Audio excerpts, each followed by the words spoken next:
आज जिन के नाम पर पूरे पाकिस्तान में छुट्टी है, तकरीबन हर मज़दूर जो है वो दिहाड़ी पे निकला होगा।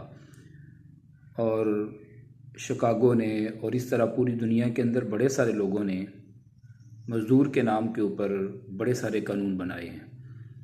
लेकिन एक ऐसा कानून है कि जो 1450 साल पहले मदीना पाक में बनाया गया था।